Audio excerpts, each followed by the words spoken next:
नमो नमः। संस्कृत मंजरी YouTube channel पर आप सबका स्वागत है।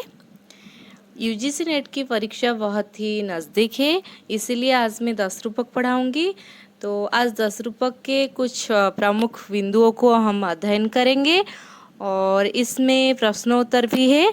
तो आइए क्लास स्टार्ट करते हैं।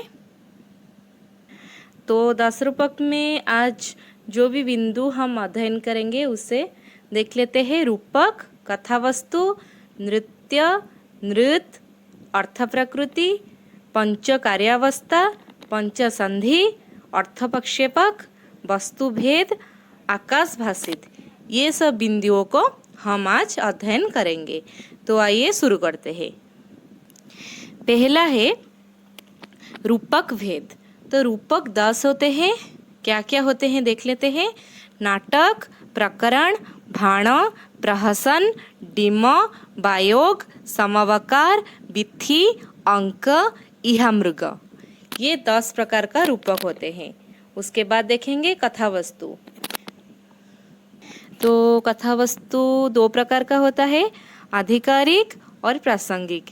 जो प्रासंगिक कथावस्तु होता है उसे 2 भाग में विभक्त किया गया है, पताका और प्रकरी। तो पताका क्या है? दूर तक चलने वाला प्रासंगिक वृत्त को पताका कहा जाता है। नाटक में जो भी विषय वस्तु बहुत दूर तक चलता है उसे पताका कहा जाता है। और प्रकरी क्या है? एक प्रदेश मात्र में रहने वाला या कुछ दूर तक चलने वाला वृत्त को प्रकरी कहते हैं। यानी कि नाटक में जो कथावस्तु स्वल्प समय तक चलती है उसे प्रकरी कहा जाता है। लेकिन पताका क्या होता है? जो भी कथावस्तु बहुत दूर तक चलता है उसे, नाटक में बहुत दूर तक चलता है उसे पताका कहते हैं, लेकिन स्वल्प समय तक जो चलता है उसे प्रकरी कहा जाता है। उसके बाद देखेंगे जो पहला तो 2 भेद था, आधिकारिक और प्रासंगिक, और उसके बाद प्रासंगिक 2 भाग में विभक्त हुआ था, पताका और प्रकरी, और फिर से आधिकारिक, पताका और प्रकरी, ये तीनों 3 भाग में विभक्त है। एक तो है प्रख्यात, उत्पाद्य और मिश्र। आधिकारिक भी 3 भाग में विभक्त है, पताका भी 3 भाग में विभक्त है और प्रकरी भी 3 भाग में विभक्त है। ये 3 भाग है प्रख्यात, उत्पाद और मिश्र। तो प्रख्यात क्या होता है? ऐतिहासिक इतिवृत्त को प्रख्यात कहा जाता है। उत्पाद क्या होता है? उत्पाद में कवि कल्पित कथा वस्तु होता है। और मिश्र क्या होता है? मिश्रित, यानी कि प्रख्यात और उत्पाद्य का मिश्र, यानी कि ऐतिहासिक हो सकता है और कवि कल्पित भी हो सकता है। तो जो प्रख्यात, उत्पाद्य और मिश्र है, ये तीनों भी 3 भाग में विभक्त है। एक तो है दिव्य, मर्त्य और दिव्यादिव्य, ये 3 भाग में विभक्त है। तो नाटक में नृत्य क्या होता है? अन्यत भावाश्रयम नृत्यम। नाट्य का आश्रय रस होता है, परंतु नृत्य का आश्रय भाव होता है। तो नृत्य का आश्रय होता है भाव। नृत्य 2 भाग में विभक्त है, मधुर यानी कि लास्य होता है मधुर, और नृत्य का दूसरा भाग है उद्धत यानी कि तांडव। तो नृत्य 2 प्रकार का होता है, एक तो लास्य यानी कि मधुर नृत्य और दूसरा है तांडव यानी कि उद्धत नृत्य। अब देखेंगे नृत्य। नृत्य क्या है? अब है नृत्य। नृत्यम ताल लयाश्रयम। नृत्य ताल और लय पर आश्रित होता है, लेकिन जो नृत्य है वो है भाव पर आश्रित है नृत्य, लेकिन नृत्य ताल और लय पर आश्रित है। जो नृत्य है वो भी 2 भाग में विभक्त है, मधुर यानी कि लास्य और उद्धत यानी कि तांडव। नृत्य भी 2 भाग में विभक्त है और नृत्य भी 2 भाग में विभक्त है। उसके बाद देखेंगे अर्थ प्रकृति। अर्थ प्रकृति 5 होते हैं, बीज, बिंदु, पताका, प्रकरी और कार्य। तो बीज क्या होता है? स्वल्पधिष्ठस्तु तद्धेतु बीजम विस्तार्थ नेकथा। तो फिर से देख लेते हैं। स्वल्पोधिष्ठस्तु तद्धेतु बीजम विस्तार्य नेकधा। इसका अर्थ क्या होता है? रूपक के प्रारंभ में स्वल्प रूप में, अल्प रूप में संकेतित जो कारणभूत तत्व है, इसे बीज कहा जाता है। और ये बीज जो होता है, ये फल का कारणभूत तत्व होता है। फल का कारणभूत तत्व को बीज कहा जाता है। उसके बाद है दूसरा अर्थ प्रकृति बिंदु। अवान्तरार्थ विच्छेदे बिंदुर छेद कारणम। तो बिंदु का अर्थ होता है जो अवान्तर अर्थवशात मुख्य कथा वस्तु के विच्छिन्न हो जाने पर उसे जोड़े रखने अथवा आगे बढ़ाने वाले जो कारणभूत तत्व होता है, उसे बिंदु कहा जाता है। मुख्य कथा वस्तु का विच्छिन्न हो जाने पर उसे जोड़े रखने के लिए जो कारणभूत तत्व होता है, उसे बिंदु कहा जाता है। उसके बाद आता है पताका। सानुबंधम पताकाख्यम, अर्थात मुख्य कथा या अनुबंध के साथ गौण रूप से दूर तक चलने वाले प्रासंगिक वृत्त को पताका कहा जाता है। तो पताका का लक्षण होता है सानुबंधम पताकाख्यम। उसके बाद आता है प्रकरी। प्रकरी च प्रदेश भाग। तो इसका अर्थ होता है मुख्य कथा के साथ कुछ दूर तक चलने वाला वृत्त को प्रकरी कहते हैं। जो पताका होता है वो बहुत दूर तक चलता है, लेकिन जो प्रकरी होता है, ये प्रकरी कुछ दूर तक चलता है। प्रकरी च प्रदेश भाग। उसके बाद आता है कार्य, और उसके बाद आता है कार्य। कार्य त्रिवर्ग स्तच्छुत अधमेकानुबिंधी च। तो इसका अर्थ होता है जो प्रधान साध्य होता है नाटक में तथा जिसकी सिद्धि के लिए सभी सामग्रियां एकत्र की गई है, उसे कार्य कहते हैं। जैसे कि उदाहरण स्वरूप रामायण में रावण वध जो कार्य है, वही कार्य का एग्जाम्पल होता है। रावण वध, रामायण में रावण वध।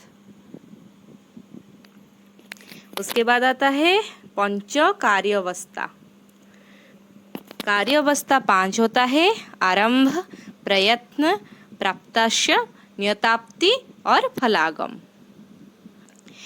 पहला है प्रारंभ। औत्सुक्य मात्रम आरंभः फललाभाय भूयसे। इसका अर्थ होता है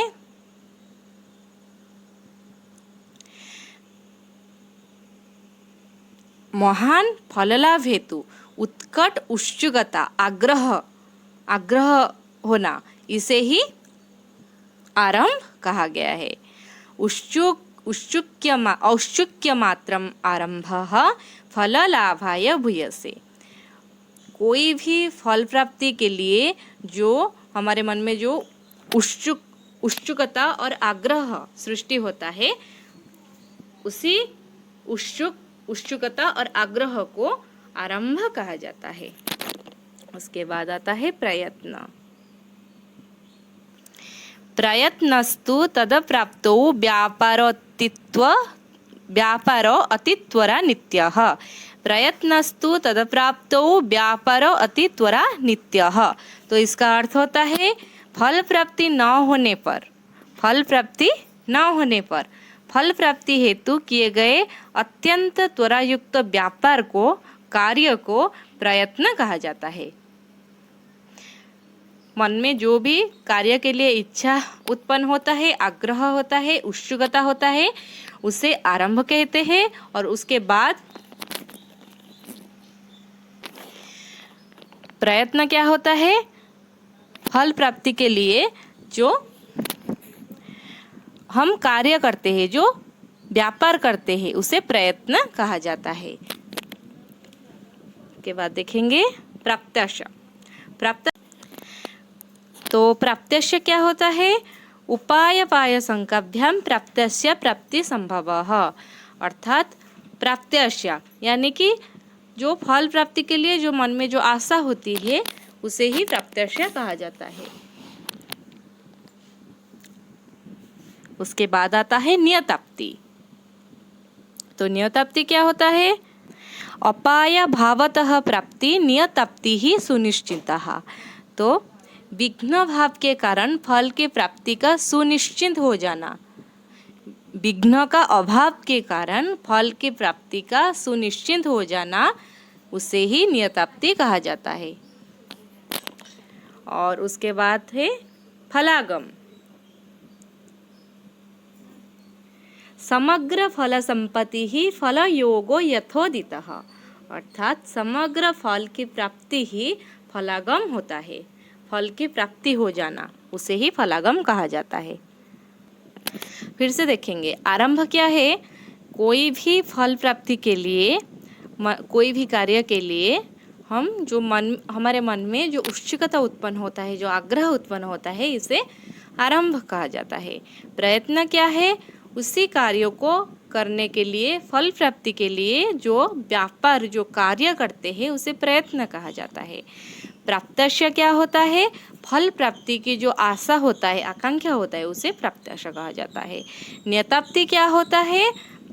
नियताप्ति का अर्थ होता है सभी विघ्न का अभाव हो जाता है और फल की प्राप्ति सुनिश्चित हो जाता है, उसे नियताप्ति कहा जाता है। और फलागम क्या होता है? हमें समग्र फल की प्राप्ति हो जाती है, उसे फलागम कहा जाता है। उसके बाद है पंच संधि। तो पहले देखेंगे संधि क्या है। अंतरेकार्थ संबंधः संधिरेकन्वये सति। अंतरेकार्थ संबंधः संधिरेकन्वये सति, अर्थात किसी एक प्रयोजन से परस्पर संबंध कथांशों का किसी एक अवान्तर प्रयोजन से संबंध होना संधि होता है। तो देखिए संधि कैसे उत्पन्न होता है, जो कि बीज, बिंदु, पताका, प्रकरी, कार्य, ये जो 5 अर्थ प्रकृतियां हैं, और ये क्रमशः, ये जो 5 अर्थ प्रकृतियां क्रमशः जो अवस्था, यत्न, प्राप्त्यस्य, नियताप्ति तथा फलागम, इन 5 कार्यावस्थाओं से मिलती है तो क्रमशः 5 संधि उत्पन्न होता है। मुख, प्रतिमुख, गर्भ, विमर्श और उपसंहृति। बीज के साथ अवस्था या प्रारंभ मिलता है तो मुख संधि होता है। बिंदु के साथ यत्न या प्रयत्न मिलता है, प्रतिमुख संधि होता है। पताका के साथ प्राप्त्यस्य होता है तो गर्भ संधि। प्रकरी के साथ नियताप्ति होता है तो विमर्श संधि या अवमर्श संधि। और कार्य के साथ फलागम होता है तो उपसंहृति संधि होता है। पहले देखेंगे मुख संधि क्या है। मुखम बीज समुत्पत्ति नानार्थ रस संभवा। तो इसका अर्थ होता है जहाँ पर अनेक प्रयोजनों तथा रसों का उत्पन्न करने वाली बीजोत्पत्ति पाई जाती है, वहाँ मुख संधि होती है। फिर से बोल देती हूँ, जहाँ पर अनेक प्रयोजनों तथा रसों का उत्पन्न करने वाली बीज का उत्पत्ति होता है, वहाँ पर मुख संधि होता है। जो मुख संधि है ये 12 प्रकार का होता है। ये जो मुख संधि है इसका 12 भेद होते हैं। मैं यहाँ पर लिख नहीं पाई, लेकिन मैं बता देती हूँ। उपक्षेप, परिकर, परिन्यास, विलोभन, युक्ति, प्राप्ति, समाधान, विधान, परिभावना, उद्भेद, भेद एवं कारण, ये 12 प्रकार का भेद मुख संधि का होता है। उसके बाद देखेंगे प्रतिमुख संधि। लक्ष्य तयोद्भेदस्तस्य प्रतिमुखम भवेत्।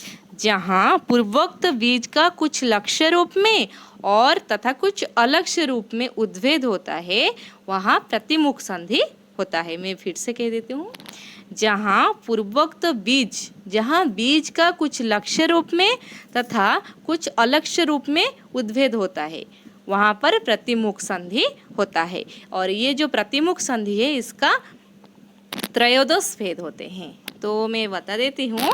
विलास, परिसर्प, विधूत, सम, नर्म, नर्मद्युति, प्रगमन, निरोध, पर्जुपाशन, वज्र, पुष्प, उपन्यास और वर्णसंहार, ये 13 प्रकार का भेद प्रतिमुख संधि का होता है। उसके बाद आता है गर्भ संधि। गर्भस्थ दृष्ट नष्टस्य बीजस्य अन्वेषणम मुहुः। तो गर्भ संधि क्या होता है? जहाँ पर दृष्ट बीज के नष्ट हो जाने पर बारंबार उसका अन्वेषण किया जाता है, उसे गर्भ संधि कहा जाता है। जहाँ पर दृष्ट बीज का नष्ट हो जाने पर बारंबार उसका अन्वेषण किया जाता है। किसका? बीज का नष्ट हो जाने पर उसका बारंबार अन्वेषण किया जाता है, वहाँ गर्भ संधि होता है। और ये जो गर्भ संधि है ये इसके भी 12 प्रकार का भेद होता है। तो क्या क्या 12 भेद होते हैं?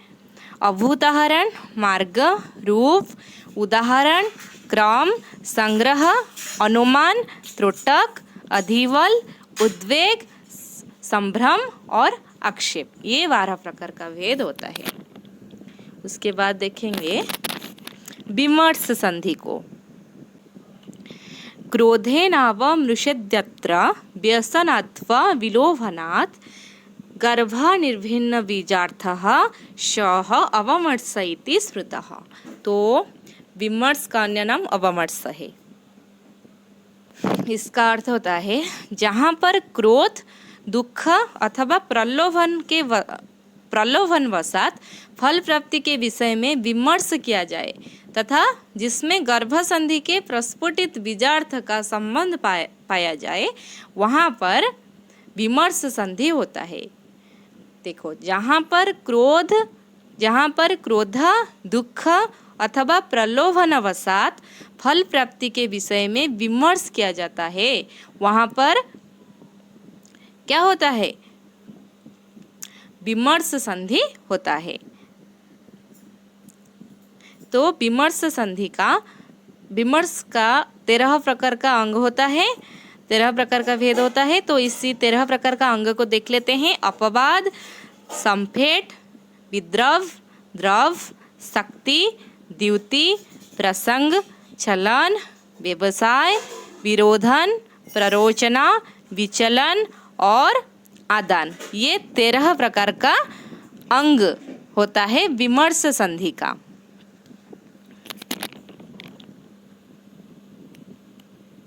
उसके बाद देखेंगे निर्वहन संधि, या उसका अन्य नाम है उपसंहृति। बीजवंतो मुखाद्यर्थ विप्रकीर्ण यथा यथम एकर्थमुपनियन्ते यत्र निर्वहणम हि तत्। तो इसका अर्थ होता है जहाँ पर बीजयुक्त मुखादि 5 संधियों में नियम अनुसार बिखरे हुए अर्थ एक प्रयोजन के लिए एक साथ समेट जाते हैं या एकत्रित हो जाते हैं, वहाँ पर निर्वहन संधि होता है। देखिए, मैं फिर से बता देती हूँ। जहाँ पर बीजयुक्त मुखादि 5 संधि नियम अनुसार बिखरे हुए अर्थ एक किसी प्रयोजन के लिए एक साथ एकत्रित हो जाते हैं, उसे निर्वहन संधि, वहाँ पर निर्वहन संधि होता है। तो ये निर्वहन संधि का 14 अंग होते हैं। ये भेद नहीं है, इसे अंग कहते हैं। 14 अंग होते हैं। क्या क्या है? संधि, विबोध, ग्रथन, निर्णय, परिभाषण, प्रसाद, आनंद, समय, कृति, भाषा, उपगुहन, पूर्वभाव, उपसंहार और प्रशस्ति, ये 14 प्रकार का भेद अंग, 14 प्रकार का अंग होता है निर्वहन संधि का। तो संधि का विषय पर खत्म होता है।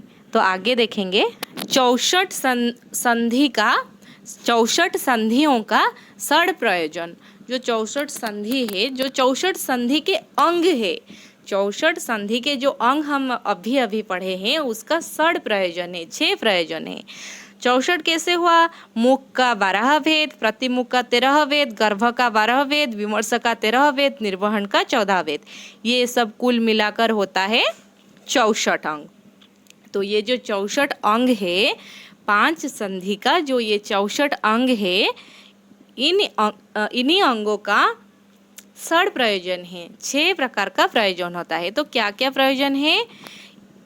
इष्ट अर्थस्य रचना, गुप्त गुप्तिः, प्रकाशनम, रागः प्रयोगस्य, आश्चर्यम, वृत्तान्तस्यानुक्षय। तो देखिए, पहला जो है इष्ट सार्थस्य रचना, यानी कि इष्ट अर्थ की रचना। गुप्त गुप्ति ही, इसका अर्थ होता है गोपनीय वस्तु को गुप्त रखना। और उसके बाद आता है प्रकाशनम, प्रकाशित करने योग्य वस्तु का प्रकाशन करना। रागः प्रयोगस्य, अभिनय में राग आना, अभिनय में राग होना। आश्चर्यम, चमत्कार या आश्चर्यचकित। वृत्तान्तस्य अनुक्षय, कथा वस्तु का विस्तार। ये जो 6 प्रयोजन है, ये संधि का 64 संधियों का 64 संधि का जो अंग है, संधि तो 5 होते हैं, लेकिन संधि का जो 64 अंग है, 64 अंगों का ये 6 प्रकार का प्रयोजन है। उसके बाद आता है अर्थोपक्षेपक। 5 अर्थोपक्षेपक है, विस्कंभक, चुलिका, अंकस्य, अंकावतार और प्रवेशक। तो पहला जो है विस्कंभक को देखेंगे। विस्कंभक वृत्त वर्तिष्यमाणानां कथासानां निदर्शकः, संक्षेपार्थस्तु विस्कंभो मध्यपात्र प्रयोजितः। मध्यपात्र प्रयोजितः यानी कि मध्यम पात्रों के द्वारा प्रयोग होता है। संक्षेपार्थस्तु, संक्षेप में और स्वल्प में प्रयोग होता है। उसके बाद है, देखो इसका हिंदी में अर्थ बता देती हूँ। भविष्य में होने वाले कथांशों का सूचक संक्षिप्त अर्थ वाले तथा मध्यम पात्रों के द्वारा प्रयुक्त जो होता है उसे विस्कंभक कहा जाता है। भविष्य में होने वाले कथांशों का सूचक, और ये जो कथांश है ये संक्षिप्त में अर्थ बताने वाले और मध्यम पात्र के द्वारा ये अर्थ बता जाए तो उसे विस्कंभक कहते हैं। जो विस्कंभक होता है ये 2 प्रकार का होता है, शुद्ध और संकीर्ण। एक अथवा अनेक मध्यम पात्रों के द्वारा संपादित विस्कंभक को शुद्ध कहा जाता है, और निच्च और मध्यम श्रेणी के पात्रों के द्वारा सम्मिलित रूप से संपादित विस्कंभक को संकीर्ण कहा जाता है। उसके बाद देखेंगे प्रवेशक। प्रवेशक क्या होता है? प्रवेशक तद्वदेवानुदातोक्त्या नीच पात्र प्रयोजितः प्रवेशोऽङ्कद्वयस्यान्तः शेषार्थस्य उपसूचकः। देखिए यहाँ पर नीच पात्र प्रयोजित, नीच पात्र के द्वारा होता है। और देखिए इसका हिंदी में अर्थ बता देती हूँ। जो विस्कंभक में विस्कंभक सदृश भूत एवं भावी कथांशों की सूचना देने वाला होता है। ये जो प्रवेशक होता है ये विस्कंभक जैसे भविष्य की कथाओं का सूचना देता है, ये भी प्रवेशक भी वही करता है, भविष्य की कथाओं का सूचना देता है। और नीच पात्रों के द्वारा प्रयुक्त होता है और निम्न भाषा में भी प्रयुक्त होता है। 2 अंक के अंतराल में स्थित होता है। ये जो प्रवेशक है ये 2 अंक के अंतराल में स्थित होता है। शेष अर्थों का सूचक को प्रवेशक कहा जाता है। उसके बाद चुलिका। चुलिका क्या होता है? अंतर्जबनिका संस्थेश चुलिका अर्थस्य सूचना। जहाँ पर कथावस्तु की सूचना जबनिका के पीछे बैठे हुए पात्रों के द्वारा दी जाए वहाँ चुलिका नामक अर्थोपक्षेपक होता है। जहाँ पर कथा वस्तु की सूचना जबनिका के पीछे बैठे हुए पात्रों के द्वारा दी जाती है वहाँ चुलिका नामक अर्थोपक्षेपक होता है। अंतर्जवनिका संस्थे चुलिकार्थस्य सूचना। इसके बाद आता है अंकस्य। अंकांत पात्रैरंकस्य छिन्नांकशार्थ सूचनात्। अर्थात इसका अर्थ होता है अंक के अंत में अभिनय करने वाले उस अंक के पात्रों के द्वारा छूटे हुए तथा आगे आने वाले जो कथांश की सूचना जिस अर्थ प्रक्षेपक के माध्यम से दी जाती है उसे अंकास्य कहा जाता है। देखिए, अंक के अंत में, किसी भी अंक के अंत में अभिनय करने वाले उस अंक के जो पात्र है उन पात्रों के द्वारा आगे आने वाले जो कथांश होता है उस कथांश का सूचना जिस अर्थ प्रक्षेपक के माध्यम से दी जाती है उसे अंकास्य कहा जाता है। उसके बाद आता है अंतिम अंकावतार। तो अंकावतार क्या होता है? अंकावतार स्वंकान्ते पातंकशा विभागतः। देखिए, जिस अर्थ प्रक्षेपक के माध्यम से पूर्व अंक की समाप्ति होने पर आगे आने वाले अंक के कथा प्रवाह का अवतरण अविच्छिन्न रूप से प्रस्तुत किया जाए उसे अंकावतार नाम से जाना जाता है।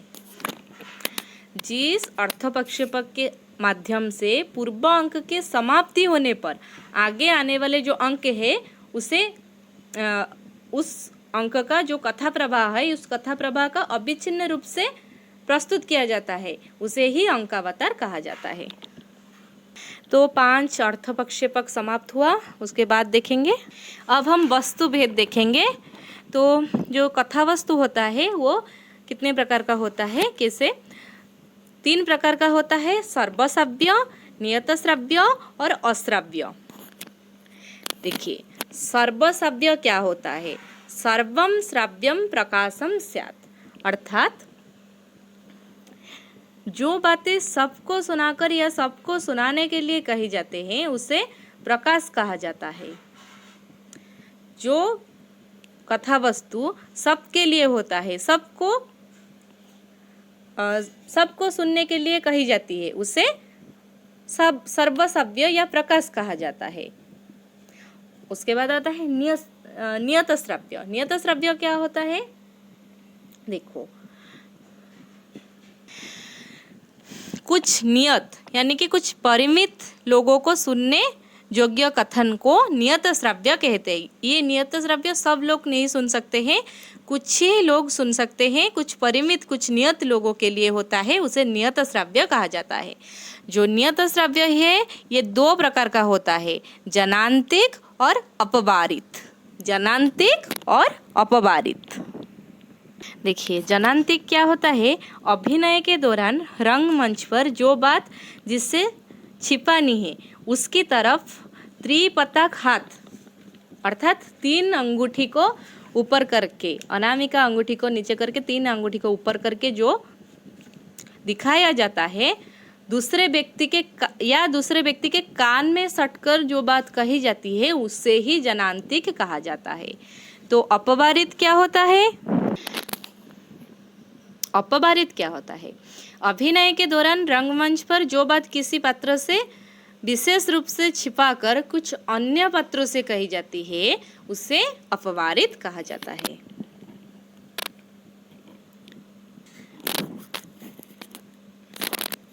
तो उसके बाद आता है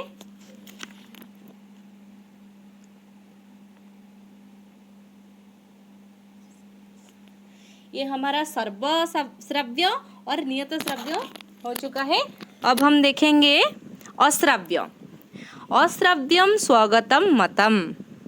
देखिए, अश्राव्य में जो पात्र होता है उसका मानसिक भावनाओं का व्यक्तिगत प्रकाशन होता है, उसे ही स्वगत कहा जाता है।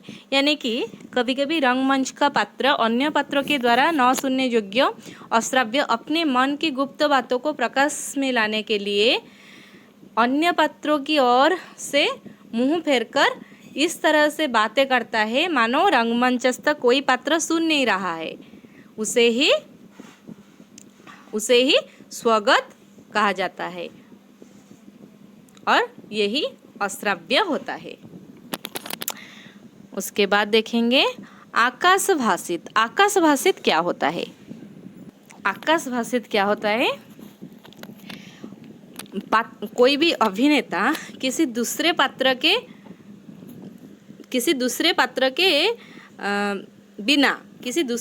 के बिना स्वयं में बातचीत करता है।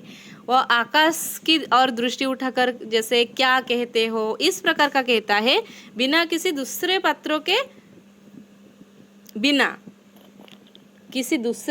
के बिना आकाश की ओर दृष्टि उठाकर कहता है क्या कहते हो, क्या किसी तरह का जो बात है उसे ही, अर्थात स्वयं ही प्रश्न करता है और स्वयं ही उत्तर देता है।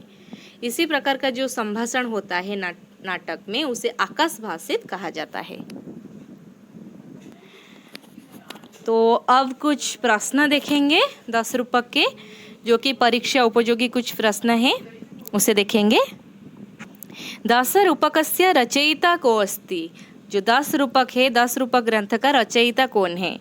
धनंजय। धनंजय 10 रूपक का रचयिता है। 10 रूपके कति प्रकाशाः सन्ति? 10 रूपक का जो भाग है वो प्रकाश में होता है और 10 रूपक में 4 प्रकाश है। स्थायी भावाः कति सन्ति? 8 स्थायी भावाः सन्ति। 8 प्रकार का स्थायी भाव होता है। व्यभिचारी भावाः सन्ति? तो व्यभिचारी भाव कितने हैं? 33 व्यभिचारी भाव है। उपरूपकानि सन्ति 18 18 उपरूपक है। मुख संधेः कति अंगानि सन्ति? मुख संधि में 12 अंग होते हैं। कति अर्थ प्रकृतयः सन्ति? 5 अर्थ प्रकृतयः सन्ति। संध्यंगानि सन्ति? संधि का जो अंग है वो कितने हैं? 64। 10 रूपके नाट्यलक्षणं किम्? अवस्थानुकृति नाट्यम। 10 रूपक में नाट्य का लक्षण इस प्रकार का है, अवस्थानुकृति नाट्यम। रामायण में सुग्रीव वृत्तांत कहा जाता है पताका। सुग्रीव वृत्तांत जो है रामायण में उसे पताका कहा जाता है। भाणे नायकः कः? बीट। भाण में बीट जो नायक होता है। प्रकरण का नायक है धीर प्रसन्नः। प्रकरण का नायक किस प्रकार का होता है? धीर प्रसन्न होता है। प्रकरणे कति अंकाः भवन्ति? प्रकरण में कितने अंक होते हैं? 10 अंक होते हैं। नाटक का नायक होता है, नाटक का नायक कैसा होता है? धीरदातः। धीरदात संपन्न होता है। वीथ्याम अंक संख्या स्यात्? जो वीथी है, वीथी में कितने अंक होते हैं? वीथी में 1 ही अंक होता है। नाटिका क्या है? नाटिका उपरूपक के भेद में आता है। नाटकस्य कथावस्तु कीदृशं भवति? प्रख्यातम। नाटक का जो कथावस्तु है ये प्रख्यात कथावस्तु होता है। कति कार्यावस्था? 5 कार्यावस्था। 5 प्रकार का कार्यावस्था है। अर्थपक्षपकाः कति? 5 प्रकार का। 5 अर्थपक्षपकाः सन्ति। 5 प्रकार का अर्थपक्षपक होता है। 10 रूपके वस्तुकर्म कतिविधम? 10 रूपक में वस्तुकर्म कितने प्रकार का है? द्विविधम। 10 रूपक में वस्तुकर्म 2 प्रकार का होता है। तो आज का विषय यहीं पर समाप्त होता है। अगर इस विषय पर आपको कोई भी शंका रह गया हो तो मुझे कमेंट बॉक्स में ज़रूर बताइएगा और मैं उस शंका को दूर करूँगी अगले वीडियो में। और यूजीसी नेट के जो सिलेबस है उसमें 10 यूनिट है, तो आपको किस यूनिट पर वीडियो चाहिए, नोट्स चाहिए, ये सब भी मुझे कमेंट के माध्यम से बताइए। और वीडियो अच्छा लगा हो तो वीडियो को लाइक करना और वीडियो को शेयर करना, सब्सक्राइब कर देना। धन्यवाद।